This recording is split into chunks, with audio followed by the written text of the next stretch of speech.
to another episode of Jaws Coffee Chat. This is the 9 a.m. Central Time on Monday. Let's see, what's the date? Monday, April 24th, 2023, which is another episode of Jaws Diet. Please be sure to like, subscribe, follow, and share all of our posts and our episodes. If you are on Clubhouse, or elsewhere where you can join the conversation, we welcome you to make comments or whatever else, feedback. If you are one of those that's on Clubhouse, whether it's for business reasons or for entertainment reasons, on Clubhouse you can find Jaws Coffee Chat and actually join the conversation while we're live, where you will actually be live with us, as opposed to something like social media where your comment is just posted without being actually in the recording. We welcome everybody. This is a diet called Jaws Diet because I, Jennifer A. Whitaker, aka Jaw, basically made this up by doing research of foods that were free of my 4 allergens as I developed these allergies, which is to gluten, dairy, milk, and egg. So everything we talk about on here and different foods that I will show you, which is one item. Is that me? I don't know. We seem to be having some connection issues. Me or you? I've got the same issue on my screen. I'm not sure whose it is.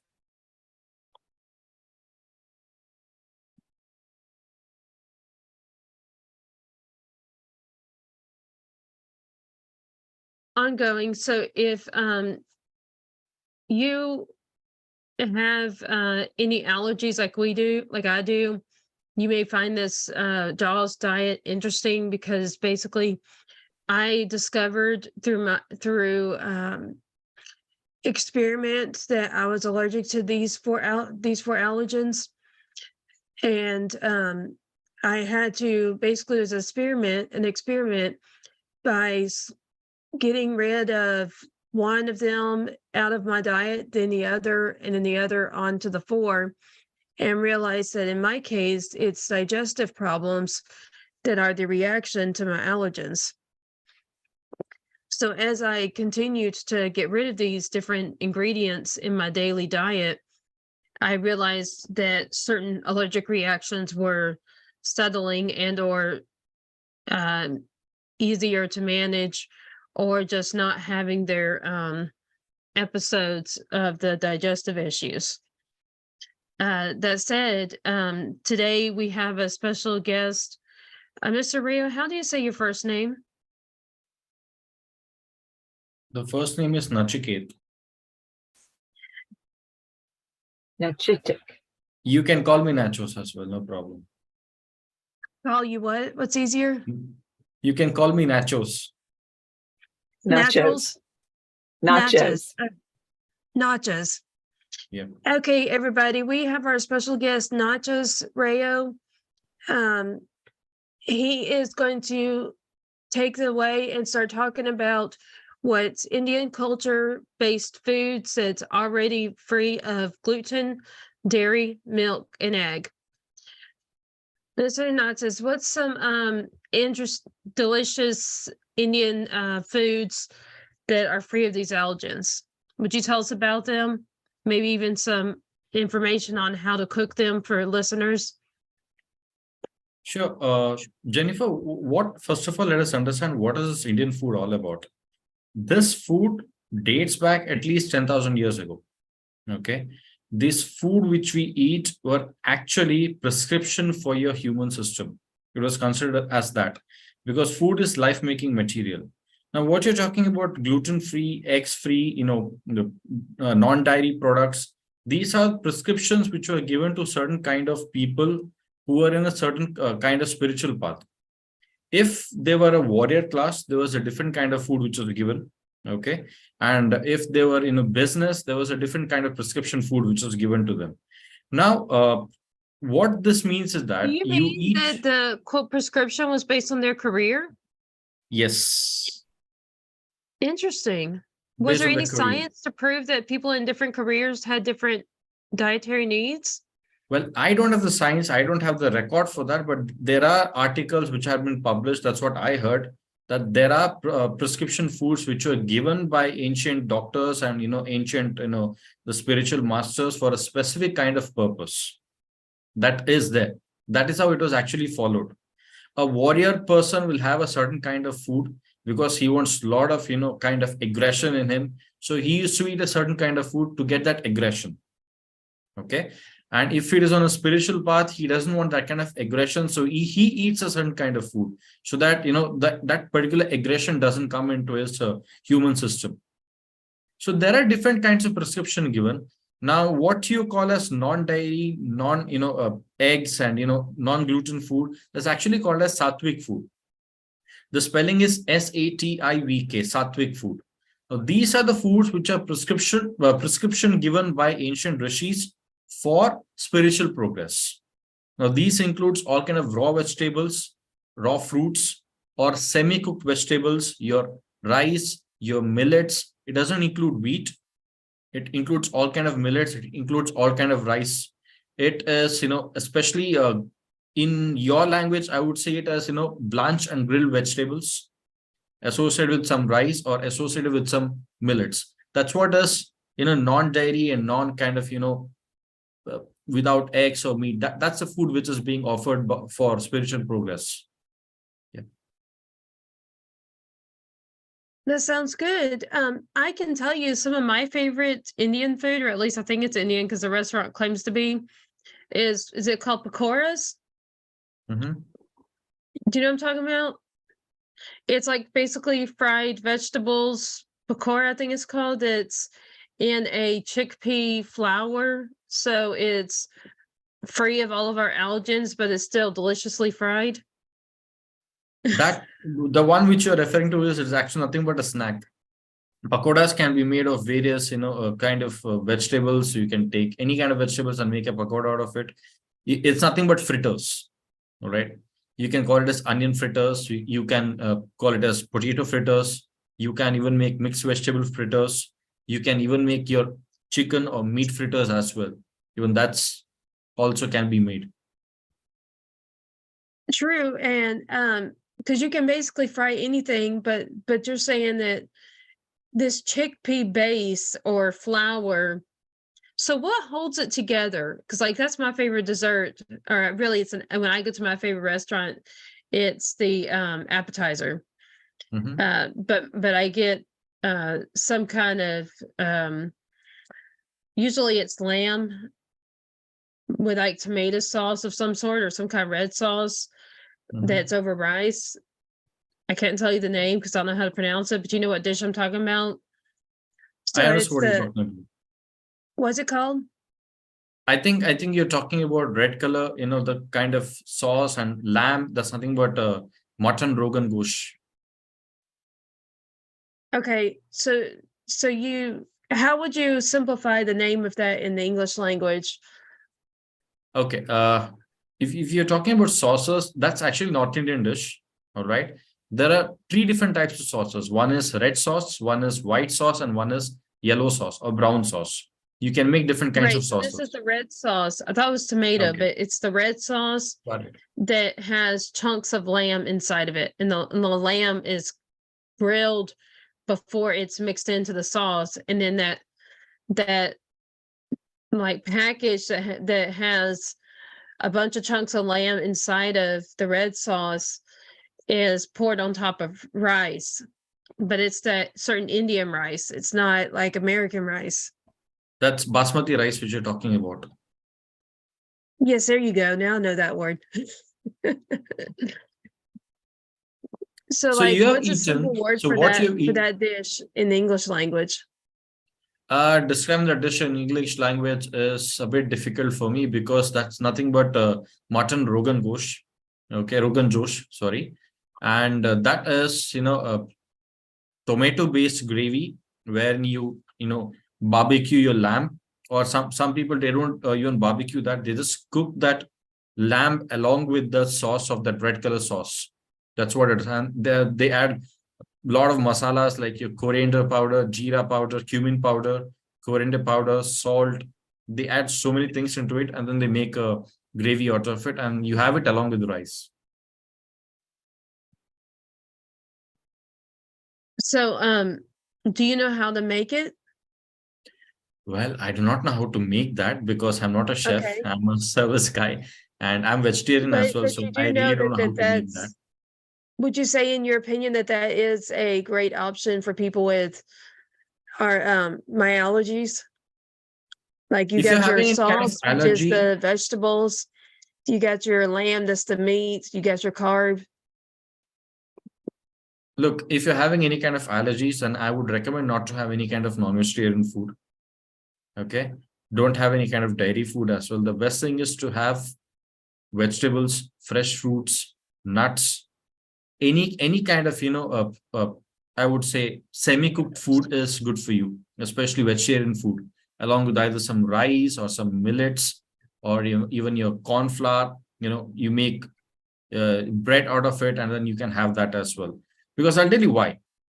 First of all, let us understand what an allergy is. Allergy is nothing but your body is reacting against a particular product which is coming into your system, right? Let's say you're allergic to carrots. Now your body is confused, and it thinks that carrot is a threat for your body, but actually carrot is not a threat for your body, right? It actually Right. It's a nourishes you. reaction. It's a Yeah, reaction where it detects danger when it's not really danger. exactly. So why it happens is because it is all chronic.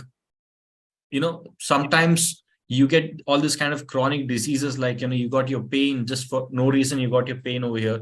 The reason why it happens is because your system, especially your energy system, is not aligned to that particular process. So what happens is, if you eat too much of meat, your body gets confused a lot. Okay, now when your body gets confused, it'll actually unfolds your allergies in a much higher level. So it's best not to eat any kind of meat if you're having any kind of allergies. That's interesting that you say that, because this weekend I was at an autism awareness program Mm-hmm. where we were doing fundraisers for an autism foundation. Mm-hmm. And that was a big hit for me because, I'm sure we've told you before that I have Asperger's, so I'm on the spectrum as well. Mm-hmm. But I was there and it was an outdoor trade show. So here I had this little tent set up and then 3 tables with different products that we were selling, with some being my books. Anyways, and so since we're outdoors and there was the wind gusting almost all the time at give or take 10 to 15 miles an hour, and it was coming in direction directly towards my face Mm-hmm. based on which direction I was sitting. And my eyes were watering.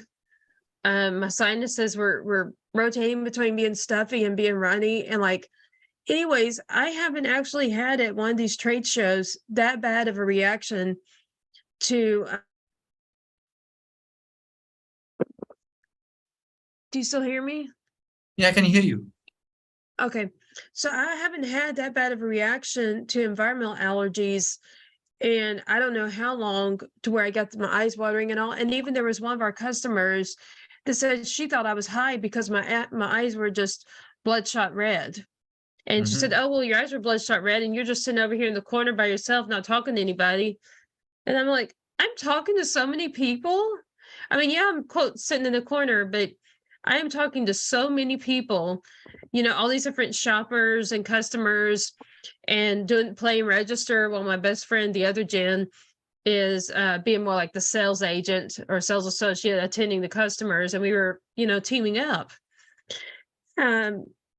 Anyways, so basically that was a more extreme sensitivity and or reaction to the allergens that were in the air of, here's springtime, a lot of stuff blooming, but the springtime is usually when I go to the most trade shows, and I haven't had, these outdoor trade shows, and I haven't had this kind of reaction.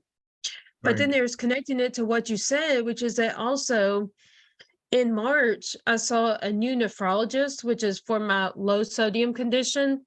Mhm. And he had me increase my protein intake as far as meat to be, instead of just a minimal of 81 grams of protein per day, to be Mhm. somewhere in the middle or in between 81 milligrams of protein a day and 120.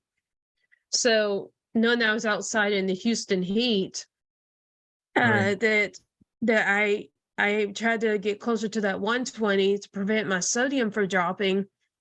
And anyways, there it was, like what you're talking about, that I had more sensitivity to the environmental allergens. Look, I too had certain kind of allergies to certain kind of vegetables. The main prominent was one was that brinjals, or in your language also called as eggplants. Right here we call them as brinjals, and you guys call it as eggplants. I couldn't handle it at all. My body would start to sweat. I had a lot of itches in my entire body, so that allergy was there. I did certain things with my own system. I do something called as Kriya Yoga. So I've did that and it just went by. Now there is no allergy whatsoever. Now why it is happening is because it's all chronic. It's not that we got an infection from somewhere outside and then we got this kind of allergy. No, it's just within us. So we can rectify this kind of allergies within our system, provided we pay certain attention to it. Obviously, diet also helped me, and the kind of diet which I have is nothing but sattvic diet. Now, what does the word sattvic mean? Is it's closer to God. Okay, in a very rudimentary way, if I want to say, the food which is closer to God is called a sattvic diet. This is in a very rudimentary way to understand. But what it contains is all your fresh fruits, nuts, vegetables, rice, wheat, millets, pulses, legumes. These are the ones Is it which is what called the as sattvic Americans diet. is it what the Americans call organic? See, I don't know what organic the word organic mean with in terms of American this thing, because I'm not aware of that, because this is It anyways basically means organic. it's not processed. Like we would not eat cereal because cereal is processed. Exactly.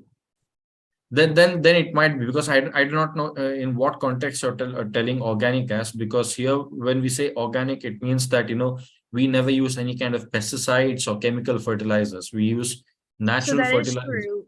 That is true, but it also is inclusive of it's not processed or man produced with, say, Mhm. manufacturing or something else that cannot be naturally grown Yes. or raised, like meat and stuff like that. Yes. So I would suggest that what you're saying organic, it may be true when you say that it is not a processed food. You guys may call it organic, that's fine. But here when we say organic, it means that uh, it is completely fertilizer free, chemical fertilizer. Not I'm not talking about the natural fertilizer, which especially a cow dung is a very good fertilizer which we use in the land while plowing the land or while tilling the land. But That is we true don't of use any American kind as of, well. sorry. Just so listeners will know, that is true of the American definition of organic as well. Okay. Okay. So when you talk about sattvic food, we never include any kind of your Kellogg's cornflakes or morning breakfast cereals. We don't use all those things. It is always fresh food. And when you cook food, it should not be kept more than 1.5 hours of time. You must consume it within 1.5 hours of time. Now, what happens if you start keeping it after 1.5 hours time? It will start to develop, lethargy in the food. That same lethargy will come into your system. So this is what is called as sattvic. We never keep the food for more than 1.5 hours of time. Whatever we cook, we The eat it and 1.5 we hours. finish it off. Sorry, I couldn't hear you. Did you say you don't keep the food for more than 1.5 hours? Yes, anything which is Okay. cooked, we don't keep it more than 1.5 hours of time. The moment you start keeping more than 1.5 hours of time, what happens to the food is it will become poisonous in one way, if I want to say, but unfortunately you will not die. That's a different issue. But it turns to be poisonous. Now, when I say poison, it doesn't mean that you will die in that. It's not harmful for your body. I'm not saying that way. What I'm trying to say is when any kind of lethargy is poisonous for your system, right? Let's say you want to go somewhere, you need to have full of energy and you should be bubbly all the time, right? 24 hours a day. Right. That's what the aim of any human being is, correct?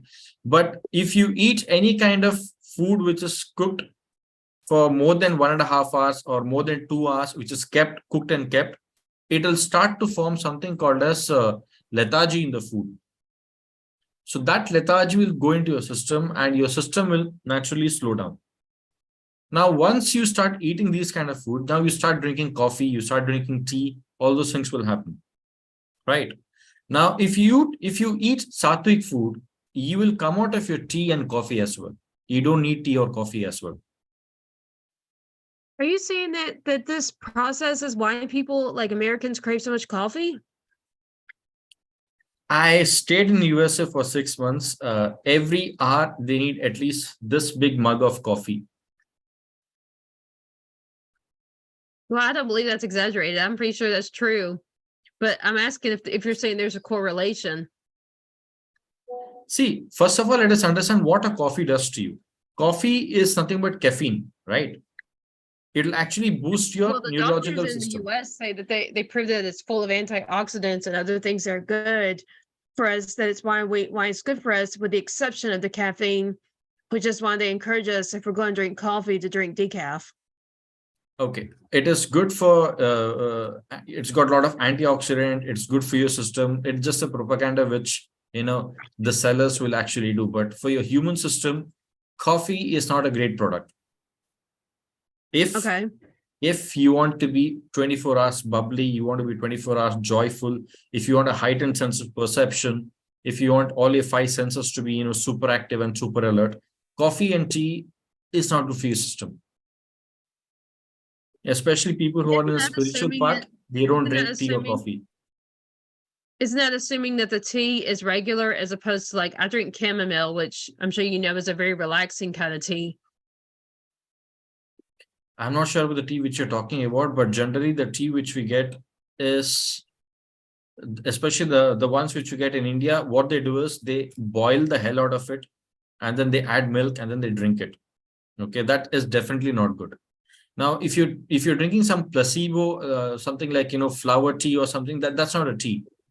Tea is the one which has got the leaf tea, which has got caffeine in it. That's tea, and that is not good. So in America, we have stuff that we call tea that's like herbal tea, which means it's made from, say, different, like some are made from roses, some are made from lavender, some are made from chamomile, some may be made from lemon peelings, and all these others that are called herbal teas because they're made from different natural herbs, or stuff that can be grown, but they're not made from tea leaves. So I could see your technicality there.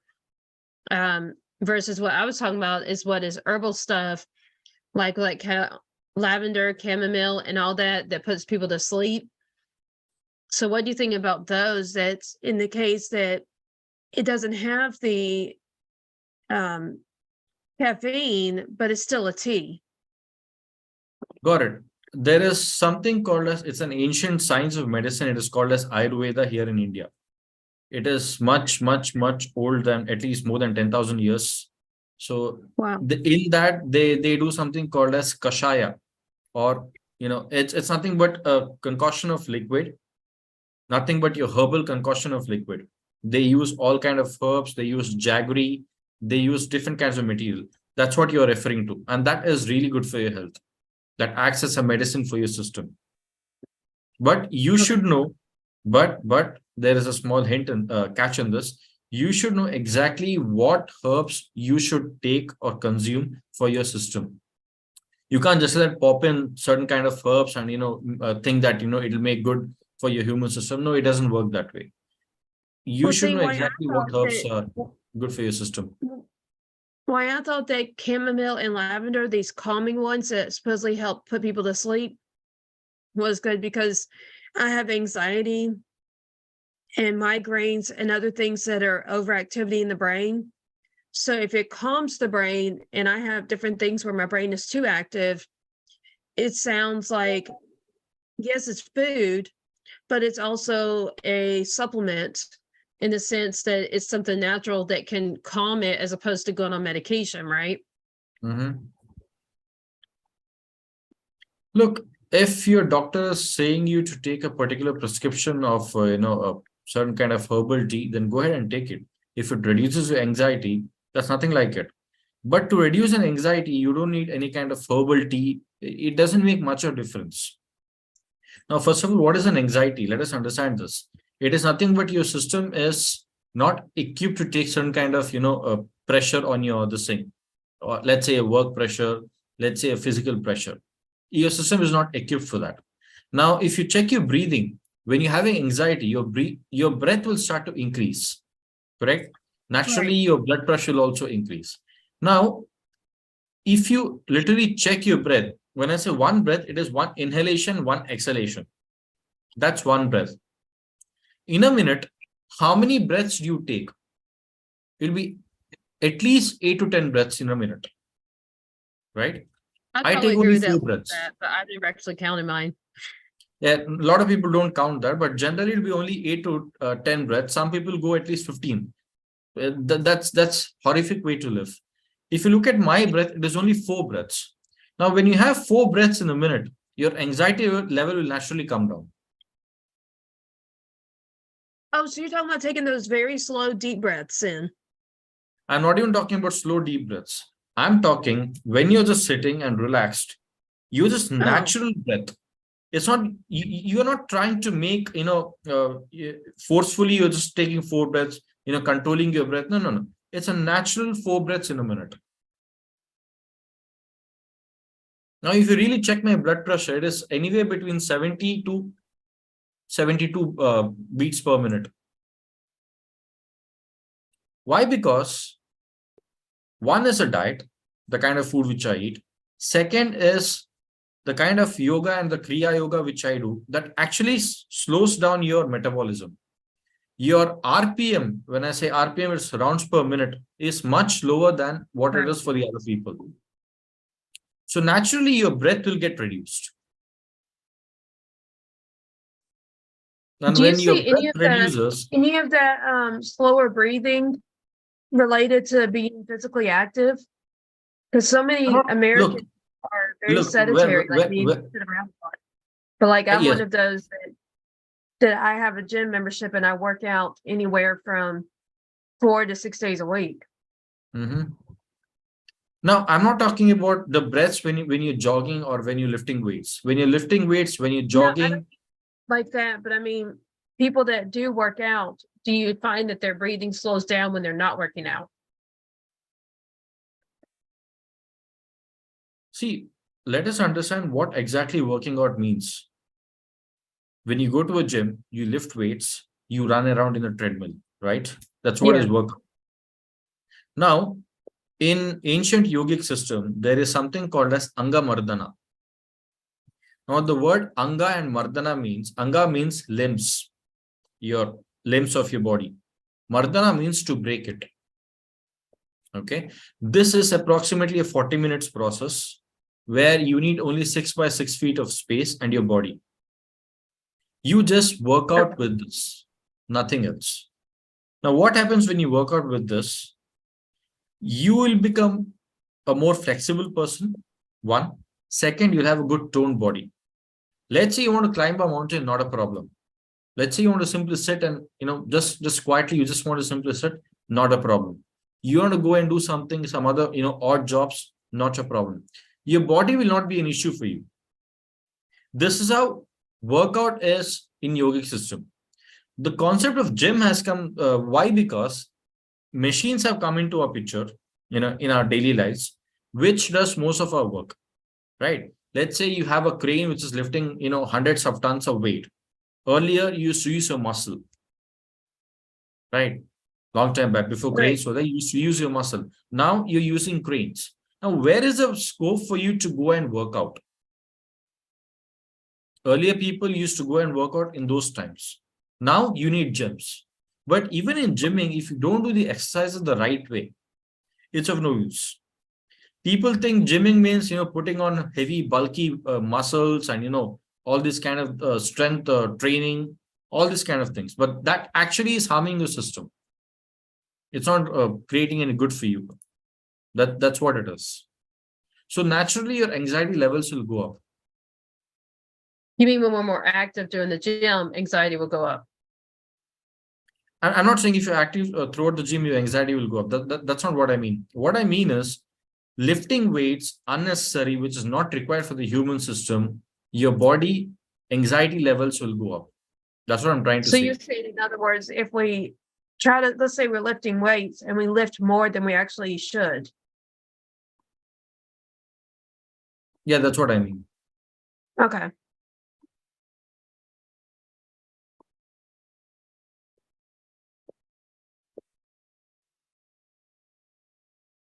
So going back to the food, did you have any more ideas of food that's like how I mentioned the pakora, I think you pronounce it, and other things like that? Did you have any more ideas of allergen-free food, free of dairy, dairy, gluten, soy, and egg that are good Indian recipes?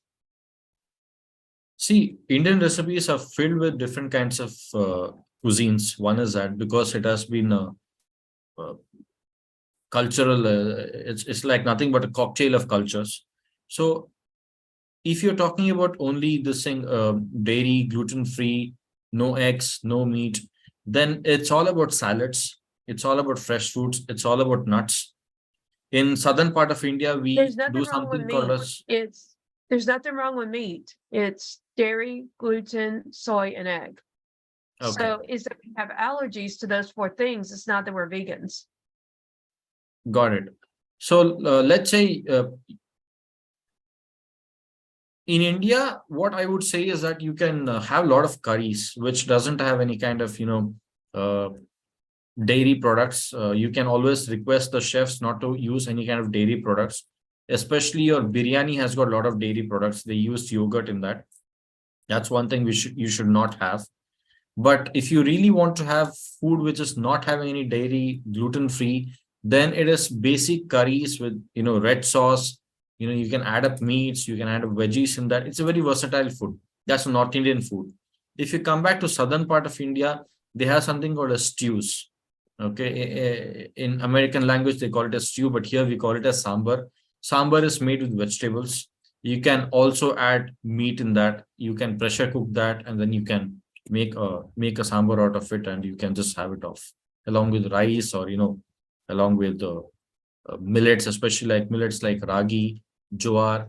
These are the ones which are really good for your health. And in fact, if you eat ragi, about a pound of ragi, that should sustain you for the entire day. And what is ragi? How do I explain ragi to you? It's nothing but a millet. Can you say some of the ingredients? Like, is it like soup where it's liquid, or is it like vegetable based, or? It is. They are a family of millets. They are not like a vegetable. They are not vegetables. They're just a family of millets. If you can Google what is millets, you'll come to know. Ragi is actually brown in color, and that is very healthy for you. It's got a lot of calcium in it, a lot of iron, a lot of phosphorus, all kinds of micronutrients in it.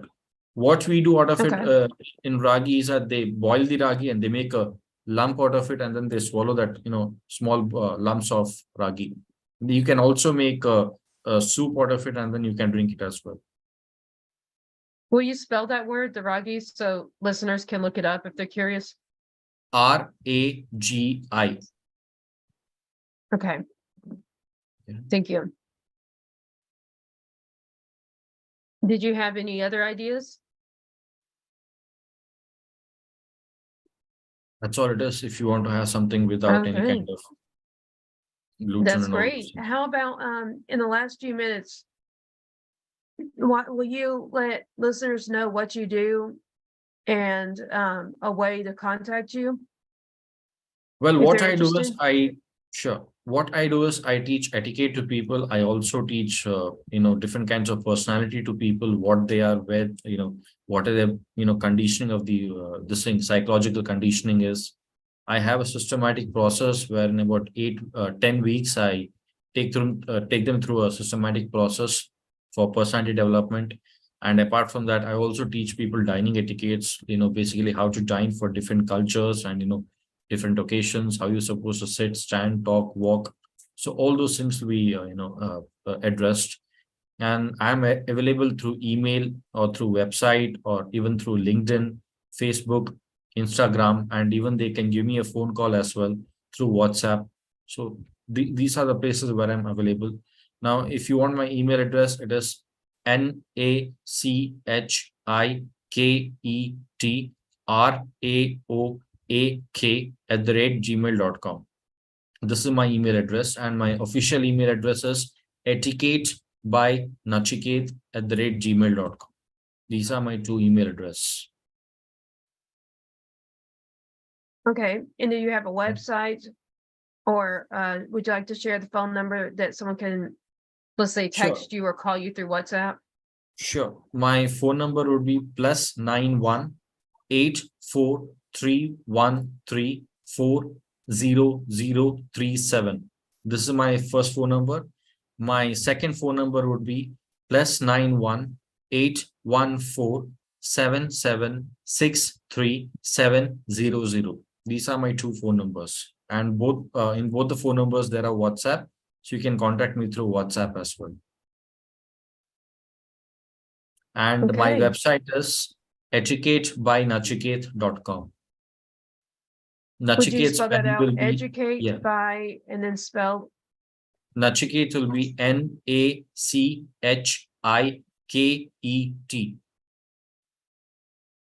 so educate by Nachiket dot what? .com. .com, okay. Does anybody have any announcements?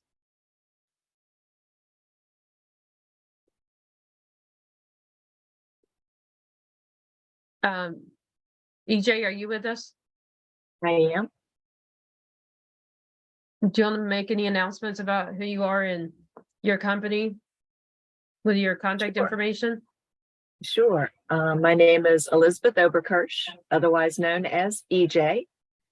My company is Oh My VA Admin Services. I'm a virtual assistant. So if you need a hand, just think, oh, my VA can do that, because virtually anything is Amen. possible. And then they should reach you. What's your website or phone number where they should reach you if they're interested? Sure, they can give me a call at 919-842-6751 or send me an email at virtualassistant@ohmyva.com. And then I have, so thank you, EJ and Netiquette. And then I was gonna give some announcements. And if anybody's interested in being part of my Bible study, it's led by Lady Kendra, who is our Bible study teacher, where you can join by looking up or going on the internet to Aspire Women for Excellence, ASPIRE Women FOR Excellence.com. And there you can find different events, and they're everything from Bible studies to entrepreneur networking, coffee chats where we're socializing it while studying the Bible, and many other things that are for women of faith, or in other words, Christian women that want to somehow get involved with other Christian women in ways related to both spiritual and business. And if you're on the right page, you should see Lady Kendra. It's a picture of a young female in her 20s. Yeah. Also, we are part of Jen's Books and More that you can find, look up more information. Check out our website, books that we've written or that our other guests have written and or we have written with our clients. That's JENNS books, ANDMORE.com. You can also look up books, like if you go on Google, books by Jennifer A. WHITAKER, and you'll find our social media pages plus our page on Amazon where there's all of our books and anyway, some other information related to us. You can also look up on Google Jaws Coffee Chat. If you see multiple ones, look for one that has Jennifer A. Whitaker in it. And most time when we're online like this, you will see my name in the bottom of the screen. I don't know if it's legible, but anyways, if you've seen this, you know who I am, at least by my face and how I look.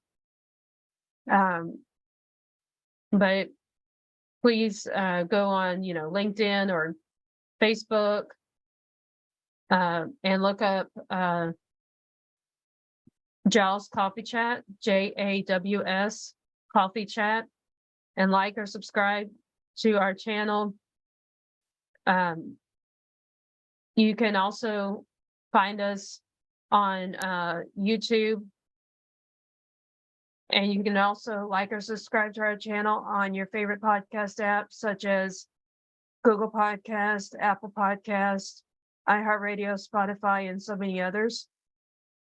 But however you found us, please be sure to like, subscribe, and share our posts as well as our episodes. If you're interested in being on our show as a guest speaker like Mr. Rayo, please inquire and let us know by emailing jawscoffeechat@gmail.com. That's JAWS coffeechat@gmail.com. You can also email us there if you're interested in co-ownership as a digital marketer or any other jobs that we have mentioned in our recent podcast. To inquire about them, that's JAWS coffeechat@gmail.com. Then back to you, EJ. All right. Well, thank you for joining us today. We'd like to give special thanks to those that are rebroadcasting our podcasts, specifically Lawrence. I can't think of it now. I don't have my script up. Lawrence Wingate with Wingate TV and Wingate Studios. Wingate Studios. The Disability Channel with Jay Stockov. Stoyan. I'm doing horrible today. I'm so sorry. Miss Comedian to life. We'd also like to thank Marcus Hart with Transform You Media. And all of those who are listening to us. We appreciate your attendance. As well as we want to thank Zach Clayton with the PAC channel for also streaming our shows on his platform. Yes. Zach from PAC channel, PACT channel. There you go. Everybody have a great week. Stay healthy. And we will talk to you soon. Thanks.